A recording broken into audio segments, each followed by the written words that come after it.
today's tuners. We're going to make this video about problems that we see with tuning today between the diesel world and the gas world. One of the big things you're going to find in the diesel world is you're going to find a ton of tunes that are locked. The customer can't see. You're going to have a lot of crappy customer service. You're going to have a lot of tuners where you just send them a mod and they send you a change, you get the file back, and your truck just runs like dog shit. You're going to find tuners that do everything way too fast.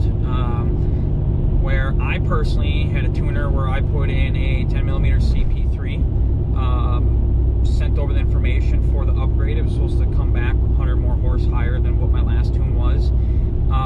And my 5-position switch, which only had 4 tunes for the newer 6.7 Cummins, it was slow. Nothing really seemed better. All 4 tunes, everything was identical.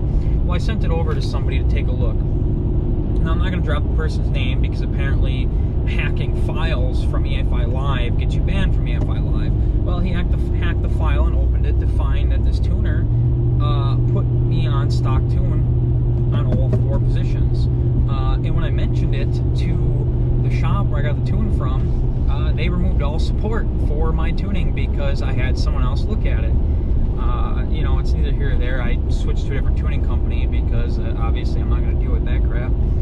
But one of the things you're going to find is that the reason why all of these big diesel and these big Hemi guys are locking their tunes is not because they have something secretive that they don't want anyone else to find. It's because they don't want anyone else to know that they're not as good as they say they are. It is all cookie cutter tunes. Hey, I have this mod, this mod, this mod, and this mod, and then they have a file that they've used for a truck that was similar that they copy and paste and send it to you. At that point, you can do a log or tell them what's wrong, and then they'll update it. Some companies will even charge you to update it. So that's the diesel world. And it's just a nightmare to deal with. Everything's locked. You can't just go out and get your own tuning. It doesn't exist like that. It's not as open or user-friendly as the gas world is. You know, then you have GM tuning using HP tuners mainly. EFI Live isn't that user-friendly. What you're going to find is thousands and thousands and thousands of pages and videos out there of everyone being super helpful. Oh, this is wrong, here, this is what we do, this is how we fix it. A lot more information in the GM world. There's a lot of people out there that tune GM vehicles that know what they're doing. But there's a lot of people out there, especially here in Wisconsin, who have no idea what they're doing. They literally have thousands of cars come through their shops a year that they put the same cookie cutter tune on over and over and over and over again. And it's just annoying. I cannot count how many people send me their files that they want me to look at because something's not right. And I pull it up and I look at it, and it literally looks like somebody spent 3 minutes tuning it, threw a bunch of random crap together that made the car run good and make okay power and sent it on its way. And then I ask who did the tuning. You know, I ask, hey, did you do this yourself? Oh no, blah blah blah, shop did it. And half the time, these are big shops, all over the country. I got cars in other countries that were tuned here in the States and shipped to other countries that the tunes are just garbage on. And people pay a crap load of money. There's people paying thousands of dollars to get a vehicle tuned, and the file is just crap. Now, the beautiful thing about the GM world is there's enough people out there that do tuning that you can send your file to that will tell you what's right with it, what's wrong with it, and a lot of people will fix it for free. I can't count how many files that I've fixed for either free or almost nothing money-wise. You know, I fixed a Hemi file tonight for free. I fixed a Hellcat file the other day, $1,000 horsepower Hellcat file. I fixed it for $50. You know, there's so many people out there like myself that are willing to help people out and get their vehicles tuned. And that's the main reason I started tuning, was because I was sick of everyone charging so much money and being so secretive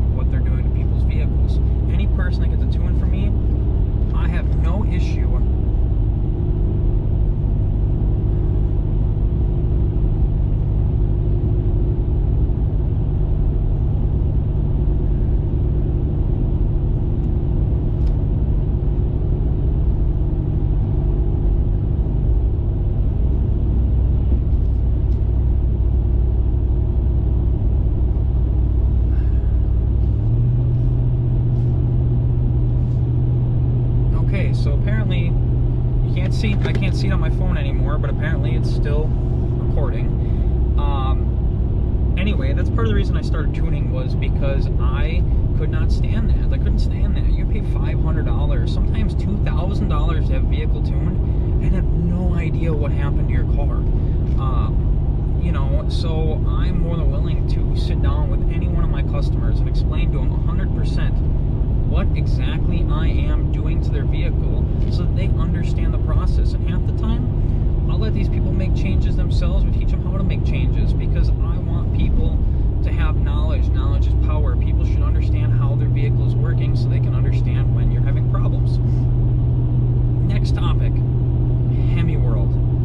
The Hemi World, I'm not exactly sure why it is the way that it is. Not only are the parts super expensive, but people are even more secretive in the Hemi World than they are in the diesel world. And you know, we've come to the conclusion on all the big tuner pages, talking to a lot of big shops around the country, is that the reason why the Hemi World is so secretive is because a lot of the big Hemi tuners have no idea what they're doing.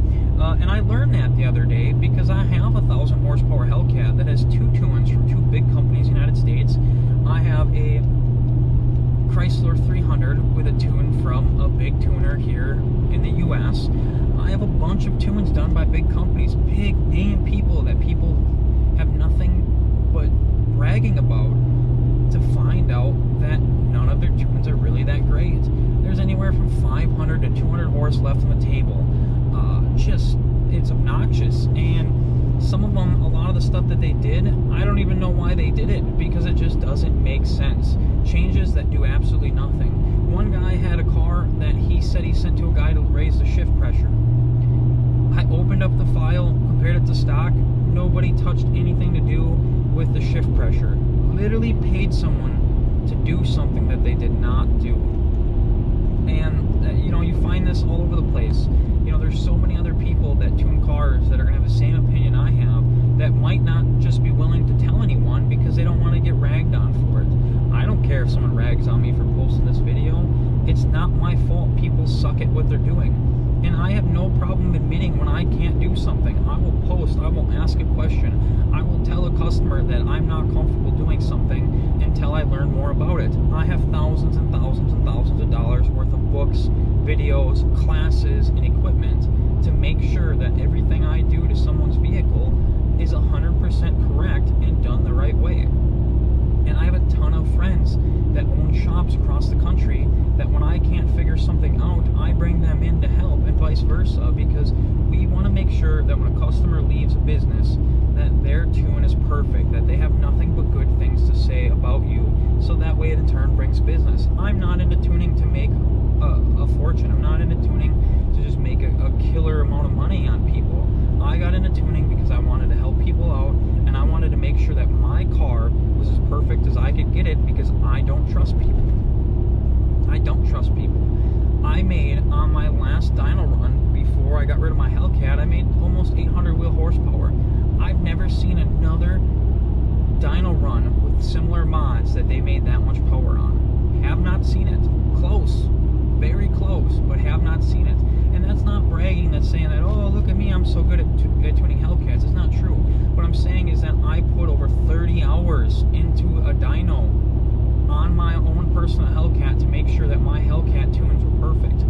I'm driving a Ram, a 19 Ram right now, that I'm going to put on the dyno here in the next week. And it is going to have a ton of hours of dyno time to make sure that when these tunes leave and go to customers, that they don't ever have to worry about their motor blowing, their tranny blowing, snapping a rear end, breaking axles.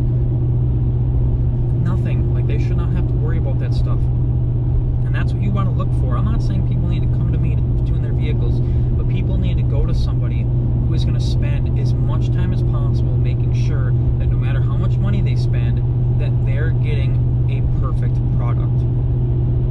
The most I've ever charged, the most I've ever made on a tune was $100. $100 is the most I've ever made on a tune. And most of these tunes that I make $100 on, sometimes I have 4, 5, 6 hours into them. What, is that $15 an hour? I mean, I'm not making that much money on it, but it's something that I do for fun.